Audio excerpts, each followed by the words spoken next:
আমার মা বাবার কি পরিমাণ উপার্জন ছিল তা আমার জানা আছে। আমরাও যারা এখানে উপস্থিত আছি আমাদেরও মা বাবার উপার্জন কি পরিমাণ ছিল সকলেরই জানা আছে। তিন বেলা খাবার খাওয়া সম্ভব হয় নাই, কিন্তু আমরা যখনই যা আবদার করেছি মা বাবা কোনোদিন আমাদেরকে নিরাশ করেন নাই। যখনই যা চেয়েছি মা বাবা সবকিছুর ব্যবস্থা করেছেন। এমন মা বাবার ঘটনা তো সকলের জানা আছে। কত বাবা বাজার থেকে বাড়িতে আসতেন, রিক্সা ভাড়া দেওয়ার জন্য টাকা লাগতো, রিক্সা ভাড়া দিতেন না, রিক্সায় চড়তেন না, গাড়িও চড়তেন না। কেন? চিন্তা করতেন 10টা টাকাও যদি বাঁচাইতে পারে, 10 টাকার মজা যদি আমি আমার সন্তানের জন্য বাড়িতে নিয়ে যেতে পারি, মাত্র 5 টাকার, মাত্র 1 টাকার, মাত্র 1 আনার, মাত্র 2 আনার, মাত্র 4 আনার মজা যদি আমি আমার সন্তানের জন্য নিয়ে যেতে পারি, আমার সন্তানের মুখে হাসি ফুটবে। এমন মা বাবা তো অনেক ছিলেন, এখনো আছেন। এমন মা বাবা সন্তান বাড়িতে আছে, বাবা যখন বাড়িতে ঢুকবেন তখন সন্তান বাবার দিকে দৌড়ে আসবে, বাবা কিছু নিয়ে এসেছেন কিনা। সন্তান তো জানে না বাবার পকেটের অবস্থা কেমন, সন্তান তো জানে না আমার বাবা যে গরিব, সন্তান জানে না আমার বাবার পকেটে যে টাকা নাই। সন্তান তো সন্তানই, ধনীর সন্তানও সন্তান, গরিবের সন্তানও তো সন্তান। ধনীর সন্তানের মনের যে তামান্না আকাঙ্ক্ষা, গরিবের সন্তানের মনের তামান্না আকাঙ্ক্ষাও তো এইরকমই। বরং মাঝে মধ্যে এমন ভাবেই তো বলে ওঠে, অমুকের বাবা তার জন্য কত কিছু আনে, আপনি আমার জন্য কিছু আনেন না, আপনি মনে হয় আমাকে মহব্বত করেন না। এমন অবস্থা তো কত মানুষ আমরা ফেস করেছি।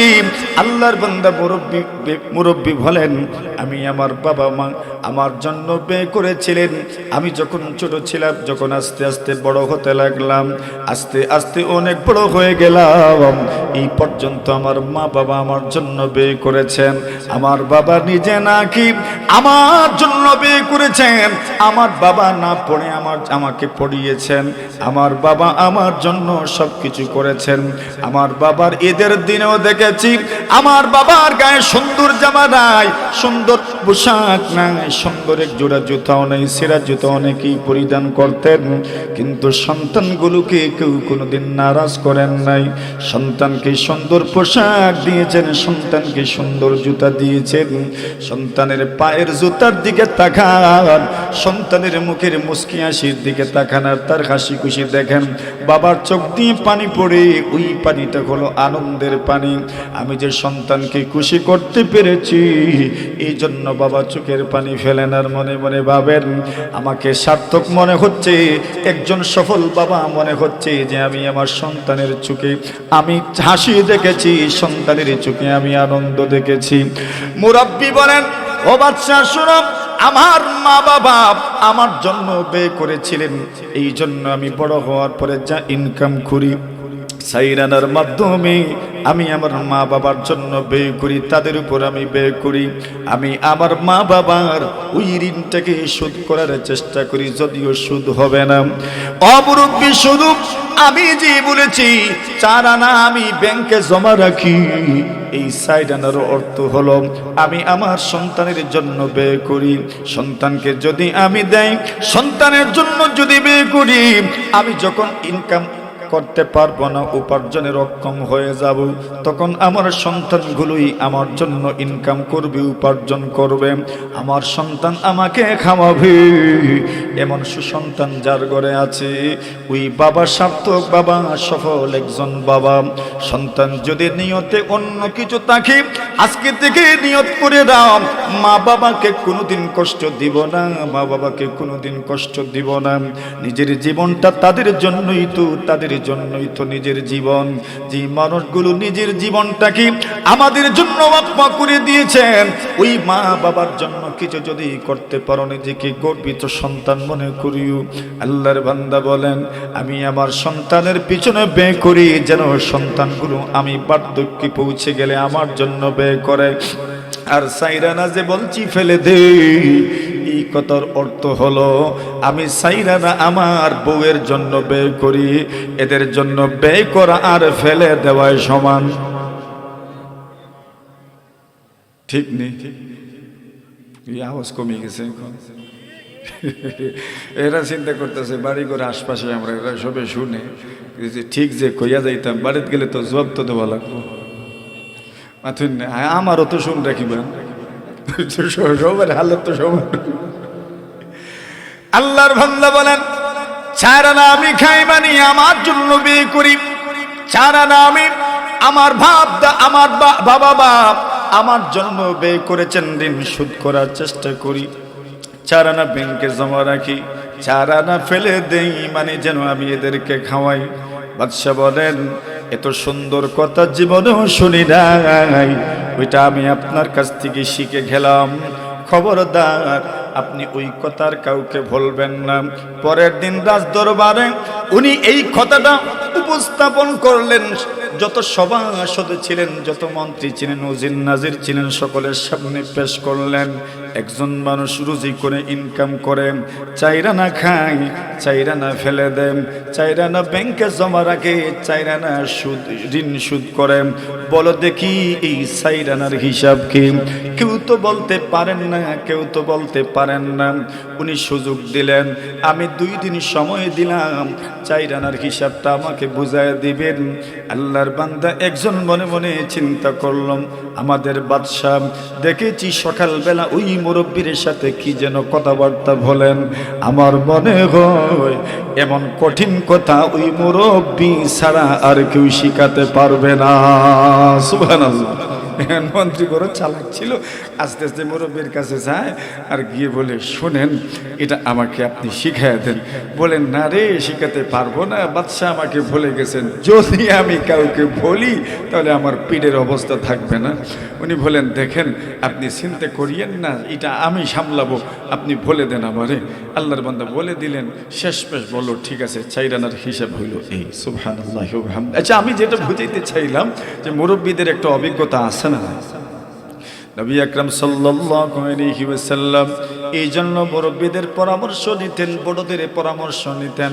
আর যুবকরা কাজ করতেন আল্লাহর হাবিব বলেন এই পৃথিবীর মধ্যে আল্লাহ পাক যুবকদের মাধ্যমে আমাকে সাহায্য করেছেন যুবকদের মাধ্যমে ইসলামের প্রচার প্রসার বেশি হয়েছে যুবকরা কাজ করেছে যুবকদের মাধ্যমে ইসলামের প্রচার প্রসার হয়েছে এবং যুবকদের কত পাওয়া যায় যে যুবকদের হিজরতের কারণে গোটা সমাজ ব্যবস্থা ইসলামী সমাজ ব্যবস্থায় রূপান্তরিত হয়ে গেছে সুবহানাল্লাহ যুবকদের তৎপরতায় এই যুবকদের কথা সূরাতুল কাহাফে আল্লাহ তাআলা বর্ণনা করছেন পুরো গঠন তো আমি বলবো না আজকে অবশ্যই আমি একটু টাচ দিয়ে যাব যে যুবকদের মাধ্যমে কি কি হতে পারে যুবকদের সম্মিলিত প্ল্যাটফর্ম এই একটা সমাজের যুবক যদি একত্রিত হয়ে যায় আর কিছু করতে চায় তাহলে এরা করতে পারে ঠিক না যুবকরা তো এমন আলহামদুলিল্লাহ নদীর স্রোতের মতো এদের স্রোত এমন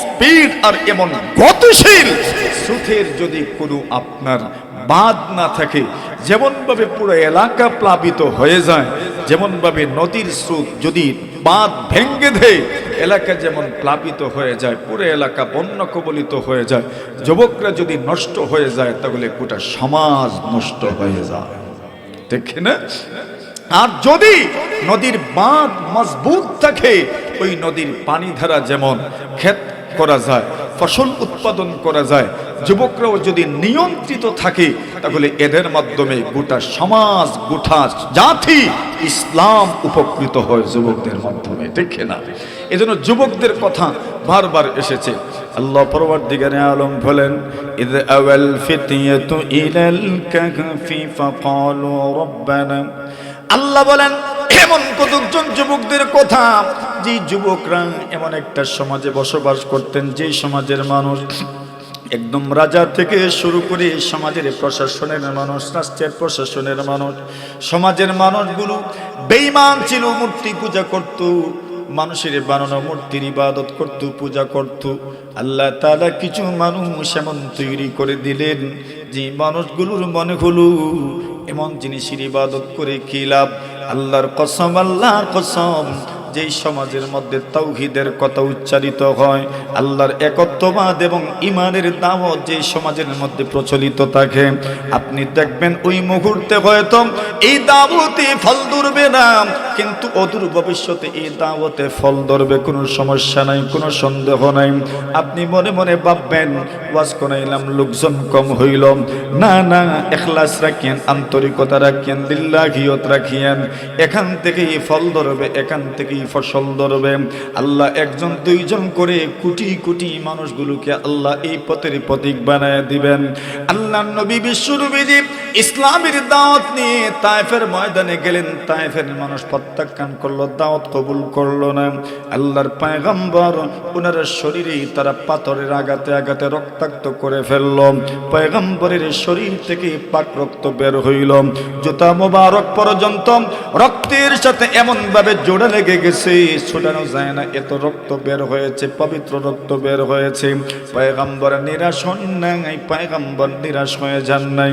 আল্লাহর নবী বিশ্ব নবীজি তায়েফের ময়দানে শরীর রক্তাক্ত, পুরো বডি রক্তাক্ত, পাথরের আঘাতে পুরোটা বডি রক্তাক্ত। এমন সময় নবীজির আত্মীয়তার বন্ধনে আবদ্ধ উতবা এবং শয়বা, এদের বাগান তো পাশেই ছিল, তায়েফের মধ্যে এখনো বাগান আছে, ফল ফসল উৎপাদিত হয়। এরা বের হয়ে দেখে মুহাম্মদ আক্রান্ত হয়েছেন। আত্মীয়তার সুবাদে রক্ত এবং ব্লাড কানেকশনের কারণে তারা মুহাম্মদুর রাসূলকে নিজের বাগানের ভিতরে নিয়ে গেল মেহমানদারির জন্য, সেবার জন্য, চিকিৎসার জন্য। বাগানের খাদিমকে সম্বোধন করে বলেন, মুহাম্মদকে নিয়ে এসেছি, ইনি আমাদের একজন আত্মীয়, আমাদের বংশীয় সূত্রে আত্মীয়, উনি একজন সম্ভ্রান্ত পরিবারের মানুষ, যদিও উনার সাথে আমাদের দ্বিমত আছে, মতানৈক্য আছে, কিন্তু যেহেতু আক্রান্ত হয়েছেন উনার খেদমত করো, উনার সেবা করো, ত্রুটি যেন না হয়। বাগানের খাদিম বাগান থেকে তরুতাজা খেজুর নিয়ে আসলেন, মুহাম্মদুর রাসূলুল্লাহ সাল্লাল্লাহু আলাইহি ওয়াসাল্লামের সামনে পরিবেশন করলেন আর বললেন, মুহাম্মদ কুল বিসমিল্লাহ, আল্লাহর নামে খাওয়া শুরু করেন। সুবহানাল্লাহ। কার নামে? জোরে বলেন, জোরে বলেন, জোরে একবার জোরে বলেন, কার নামে? আল্লাহর নামে। আচ্ছা, এখানে এটা কেন আপনাদেরকে আমি এই কথাটা উচ্চারণ করাইলাম, আল্লাহর নামে খাবার শুরু করেন? এখানে আল্লাহর নামের দাওয়াত দেওয়ার জন্যই তো রাসূল এসেছেন, কিন্তু মক্কার মানুষও আল্লাহকে মানতে রাজি নয়, তায়েফের মানুষও দাওয়াত কবুল করতে রাজি নয়। কিন্তু যেখানে উতবা শয়বা কঠোর কাফির, এদের বাগানে যখন ঢুকলেন, এরাই নিয়ে ঢুকাইল, যখন রসুলের সামনে খেজুর পেশ করলো, খাদিম বলে রসুলকে বলছে আল্লাহর নামে খান। সুবহানাল্লাহ বলেন। কার নামে? আল্লাহর নামে। আল্লাহর পয়গম্বর আশ্চর্য হয়ে গেলেন, কি পরিমাণ আশ্চর্য! এই জায়গার মানুষ কবুল করে নাই তাওহীদ, ঈমানের দাওয়াত গ্রহণ করতে চায় নাই, কিন্তু বাগানের ভিতরে যে মানুষ, ওই মানুষটাই বলছে আল্লাহর নামে খাও। ওই মানুষটা আল্লাহ চিনল কেমনে, আল্লাহর নাম জানলো কেমনে, তাওহীদবাদী হইল কেমনে, ঈমানওয়ালা হইল কেমনে?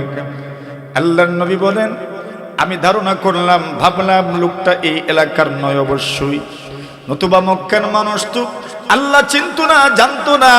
পুরা জাজিরাতুল আরব, পুরা আরব উপদ্বীপের মানুষই তো আল্লাহ চিনতো না, আল্লাহ জানতো না। আল্লাহ যে একজন আছেন তাদের ধারণাতেই ছিল না, আর ধারণাতে যাদেরও ছিল, উপরওয়ালা বলে তারা মনে করতো একজন আছেন, কিন্তু পৃথিবীর মধ্যে আরো শত শত হাজার হাজার খুদা তারা মানত।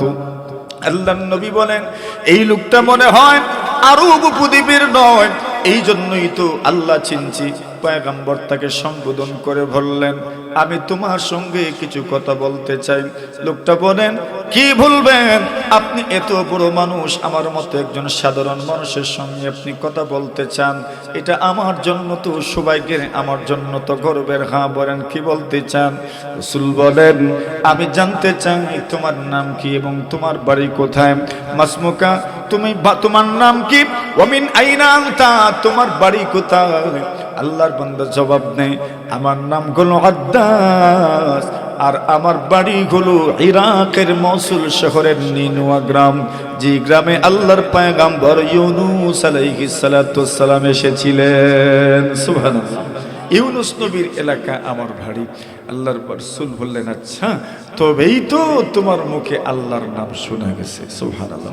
ওই যে দাওয়াতের ফল আল্লাহর রাসূল দেখছেন, তার মুখে আল্লাহর নাম আছে। আল্লাহর বান্দা বলেন, আচ্ছা ঠিক আছে, আপনি যেহেতু আমাকে প্রশ্ন করেছেন, তো আমিও আপনাকে একটা প্রশ্ন করতে চাই। সুবহানাল্লাহ। আপনি যেহেতু আমার সঙ্গে কথা বলছেন, তো একটা সুযোগ তো তৈরি হইল, আমি আপনার সাথে কিছু কথা বলতে চাই, আপনাকে একটা প্রশ্ন করতে চাই। রাসূল বলেন, হ্যাঁ করো, কি প্রশ্ন করতে চাও? ওনার মনে মনে, আচ্ছা মোহাম্মদ আসল রসুল নবী কিনা ওইটা একটু জেনে নেওয়ার দরকার, পরীক্ষা করে নেওয়ার দরকার। দেখেন না, ওই যুগের মানুষ রসুলদেরকেও পরীক্ষা করত। সুবহানাল্লাহ। এজন্য জানতে হয়, মানতে হয়, তবে মানার আগে জানাও লাগে, জেনে শুনে মানতে হয়। একজন আইলো ভণ্ডফির, আর ইয়া কইল মানে এই দিয়ে দেও আর আমি তোমাদের জন্য সন্তানের ব্যবস্থা করে দিব, বস মেনে নিতাম আমরা? আমাদের মহিলারা তো মাশাআল্লাহ এমন কোনো সন্ধান পাইলে আর কোনো কথাই নাই, একবারে স্বামীরে বিরক্ত কইরা একটা তাবিজ আনিল। ভণ্ডফিরে আসছে না তো প্রথমে গাড়ি এভাবেই, প্রথমে মহিলাদেরকে ভারেস্ট করে আইসে, কেন জানেন তো এরা তো দুর্বল, এরা তো আপনার দুর্বল চিত্তের মানুষ, এদেরকে যেমনি বুঝাইবেন এমনি বুঝবে। তো এরা এমন সুন্দরভাবে এদেরকে বুঝায়, বাড়িতে আমার পরে আপনারা কইব এমন এক ফির আইসলাম গরম বলছে সব উলট পালট করে দিতে পারে, একটা তাবিজ আনেন না। কত মানুষের কাছে তো গেলেন, জান না একটা তাবিজ আনেন ওর কাছ থেকে কি এমন বাধ্য করে। আপনি চিন্তা করবেন এর ঘাটকাটি আর ঘাটকাটি শোনার যদি একটা আনিয়ে দিলে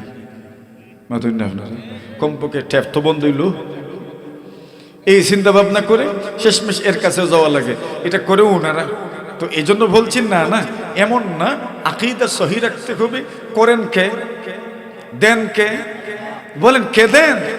এই আকীদা বিশ্বাস থাকতে হবে এবং হক্কানি সঠিক পথের অনুসারী যারা, এদের কাছেই যেতে হবে। ভণ্ডদের দ্বারস্থ কোনোদিন হব না ইনশাআল্লাহ। বলেন ইনশাআল্লাহ। আমাদের সমাজে এমন অনেক আছে যারা এমন পথের প্রতীক হয়ে যাচ্ছে।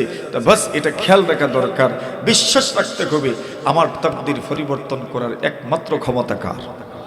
যা হয় তাকদীরের ভিতরেই হয়। আপনি ভাবছেন মনে হয় আল্লাহর অজান্তে হচ্ছে মনে হয়, না না, আল্লাহ জানেন কার পকেটে কি পরিমাণ রাখতে হইব কার জানা আছে। কার পকেটে কি পরিমাণ রাখা লাগবে কার জানা আছে। আপনি ভাবতেছেন মনে হয় আপনি পরিশ্রম করে বস অনেক টাকার মালিক হয়ে যাবেন, না না, আপনার জন্য রিজেক বন্টিত আছে আগের থেকেই। এতটুকুই আসবে যতটুকু আপনার জন্য আগের থেকে বন্টন করা আছে, ঠিক না? যা আপনার জন্য না ওইটা আসবেই না, কখনোই না। কত বুদ্ধিমান মানুষ এই দুনিয়াতে আছে, বুদ্ধির বলে কি সে ধনী হয়ে গেছে? না না, বুদ্ধি দিয়ে পারবেন না। আপনার আমার চাইতে বুদ্ধির দিক থেকে কত মানুষ অনেক কম, কিন্তু মাশাআল্লাহ তার টেনশন নাই, আলহামদুলিল্লাহ, আছে না নাই? আর কত মানুষের বুদ্ধির অভাব নাই, বুদ্ধি খাইলার একবার আছে না কিছু মানুষ, কিন্তু নাই, যেমনি এমনি উল্টাইলেও বাল্টাইল করলেও সমান হই। কত মানুষ কত পরিশ্রম করে, কিন্তু বাস আসছে কি, যা আপনার জন্য আগের থেকে প্রস্তুত সেটাই আসবে। সুবহানাল্লাহ। فَقْنَا بِمَا قَسَمَ الْمَلِيكُ فَإِنَّمَا قَسَمَ الْخَلَائِقَ بَيْنَنَا عَلَّامُهَا। বাবারা সন্তানদেরকে বেশি প্রেসার দিয়েন না। অমুকের সন্তান এই পরিমাণ রুজি করে তুই কেন পারিস না? আরে তার তাকদীরে এটাই আছে, এটাই তো আসবে, তো পেরেশান করছেন কেন? কত সন্তান অতিষ্ঠ হয়ে যায় মা বাবার শুধু প্রেসারের কারণে। এরা শুধু বলে অমুকে পারে তুই পারিস না কেন, অমুকে পারে তুই পারিস না কেন, অমুকে পারবে তুই পারবি না কেন, অমুক এত টাকা পয়সা রুজি করে তুই কেন পারবি না? আরে তার তাকদীরে আছে এইটা, এমন হয় না? তো তাকদীরে যা আছে তাই তো আসবে, সে কি জোর করে আনবো? জোর করে তো আনতে পারবে না। ফাকনা বিমা কাসামাল মালিকু ফাইন্নামা কাসামাল খালাইক বাইনানা আল্লামুহা। আল্লাহর বান্দা বলেন জাহিলিয়াতের মানুষ, ওই মানুষটা মুমিন ছিলেন না বেঈমান ছিলেন, কিন্তু এরপরে বলছেন ফাকনা বিমা কাসামাল মালিকু ফাইন্নামা, আল্লাহ যা দেন তা নিয়ে সন্তুষ্ট হয়ে যাও। কেন আল্লাহই জানেন, বন্টন করনেওয়ালা তো আল্লাহ। উনি জানেন কার ব্যাগে কি পরিমাণ রাখবেন, কার পকেটে কি পরিমাণ রাখবেন, কার মানি ব্যাগে কি পরিমাণ রাখবেন, আল্লাহর জানা আছে। এই জন্য জীবনেও কাউকে টান টাসনি করিয়েন না।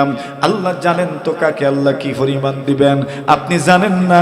আপনার মাধ্যমে আল্লাহ তাআলা অনেকের রিজিকের ব্যবস্থা করবেন। আপনার মাধ্যমে কেন করবেন? এই জন্য করবেন আপনি তো তার রিজিকই দিবেন, কিন্তু আল্লাহ আপনার মাধ্যমে কেন দেওয়াবেন? আপনার মর্যাদা আল্লাহ বৃদ্ধি করবেন। কিয়ামতের কঠিন ময়দানে গিয়ে দেখবেন আল্লাহ পরবর্তীকারে আলম এমন সওয়াবের আল্লাহ তাআলা সিলসিলার ধারাবাহিকতা রেখেছেন। আপনি বলবেন আল্লাহ এত সওয়াব কেমনে পেলাম? আল্লাহ বলেন তার রিজিক তো আমি তাকেই দিব, কিন্তু তোমার মাধ্যমে দিলাম। কেন দিলাম? আমি আল্লাহ জান্নাতের মধ্যে তোমার মর্যাদার আসন আমি সমুন্নত করে দিতে চাই। সুবহানাল্লাহ। আল্লাহ এই জন্য দেন, এরকম করেন। আসেন যে কথাটা বলছিলাম, এখন আল্লাহ তাআলা ওই আদ্দাস বললেন আপনার নাম কি, আপনার কাছে জানতে চাই যে আপনি আমার নবী ইউনুস সম্পর্কে আপনার ধারণা কি বলেন। ইউনুস আলাইহিস সালাম একজন ছিলেন দুনিয়াতে, জানেননি আপনি? রাসূল বলেন হ্যাঁ চিনি তো। হুয়া আখি কানা নাবিয়্যান ওয়া আনা নাবিয়্যুন, উনি আমার ভাই, উনি নবী ছিলেন, আমিও নবী। আদ্দাস বলেন আমার বুঝ হয়ে গেছে, হাতটা বাড়ায়া দেন, আমি মুসলমান হয়ে যেতে চাই। সুবহানাল্লাহ। তাইফের মানুষ রসুলকে গ্রহণ করে নাই, কিন্তু বাগানের ভিতরে গিয়ে দেখা যায় আগের থেকেই ঈমানওয়ালা এখানে প্রস্তুত আছে। সুবহানাল্লাহ। তো এই জন্য কোনোদিন নিরাশ হইয়েন না, ওইটা আল্লাহই জানেন। যুবকরা যেখানেই থাকবে যদি তাওহীদবাদী মানুষ হয়ে যায়, ওই 7 জন যুবক চিন্তায় পড়ে গেলেন কেন আমরা এমন জিনিসের পূজা করব, অর্চনা করব, ইবাদত করব। আল্লাহর বান্দাগুলো চলে আসলেন, ঘর থেকে বের হয়ে গেলেন, এক জায়গায় গেলেন, পরামর্শে বসলেন, কিন্তু কেউ তো কোনো কথা বলে না। 7 জন যুবক একত্রিত হয়েছে, কোনো যুবক কথা শুরু করেন না। একজন নীরবতা ভেঙে কথা শুরু করলেন, কেন আসলাম এই জায়গায়? উনি বলেন আমি এক আল্লাহকে বিশ্বাস করি, রব্বুনা রব্বুস সামাওয়াতি ওয়াল আরদ, আমাদের রব হচ্ছেন আল্লাহ, আসমানের রব যিনি, জমিনের রব যিনি, তিনি আমাদের রব, এছাড়া আমাদের আর কোনো রব নাই। দ্বিতীয় জন বলেন আমারও এই বক্তব্য, তৃতীয় জন বলেন আমারও এই বক্তব্য, চতুর্থ নম্বর জন বলেন আমারও সেই বক্তব্য, পঞ্চম নম্বর জন বলেন আমারও সেই বক্তব্য, ষষ্ঠ নম্বর জন বলেন আমারও সেই বক্তব্য, সপ্তম নম্বর জন বলেন আমারও সেই বক্তব্য। এইবার তারা তো ঘরে ঘরে ইবাদত করেন। আল্লাহ তাআলা সম্ভ্রান্ত পরিবারই ইমানের বীজ রোপণ করে দিয়েছেন, আর ইমানের একটা বীজ যদি লেগে যায় ইনশাআল্লাহ ইনশাআল্লাহ ওই একটা বীজ থেকে শত শত কোটি কোটি বীজ আল্লাহ তাআলা রোপণ করে দেন। সুবহানাল্লাহ। বাস একটা বীজ আগে লাগানোর দরকার, হাজারো হবে, কোটি হবে।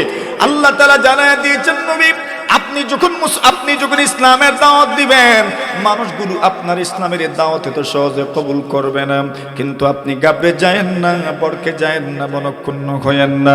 যেমন ভাবে একজন কৃষক মানুষ জমিনের মধ্যে আলি নে রুয়া রয়, রুয়া যখন প্রথমে রুইবেন দেখবেন আলিগুলো শুকায় গেছে, কোনোটা হলুদ বর্ণ ধারণ করেছে। মাত্র 2 গেছা 3 গেছা 4 গেছা 5 গেছা আলি আপনি রুইলেন, ওই আলিগুলো দেখবেন রুকুর অবস্থায় আছেন না সিজদার অবস্থায় আছে, ঠিক না ঠিক? বুঝছো? নিরুকু আর সিজদা মানে খাইতে রইছে, একবারে মাটির লোকে লাগি রইছে, কিন্তু 1 দিন যায়, 2 দিন যায়, 3 দিন যায়, 4 দিন যায়, 5 দিন যায়, 6 দিন যায়, 7 দিন যায়, 8 দিন যায়, 8-9 দিন যাওয়ার পরে দেখা যায় আস্তে আস্তে আলিটা মাথা উঁচু করে দাঁড়ায়। ওই আলি একদম মাটির সঙ্গে মিশেছিল, কাদার সঙ্গে মিশেছিল, হঠাৎ করে মাথা উঁচু করে কেমনে দাঁড়াইল? আল্লাহ বোঝায় দিলেন নবী গো, মানুষ প্রথম আপনার দাওয়াত কবুল করবে না।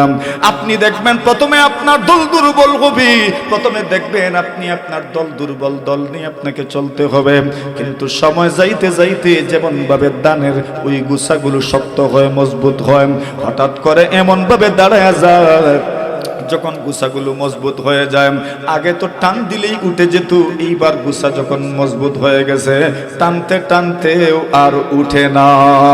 সুবহানাল্লাহ।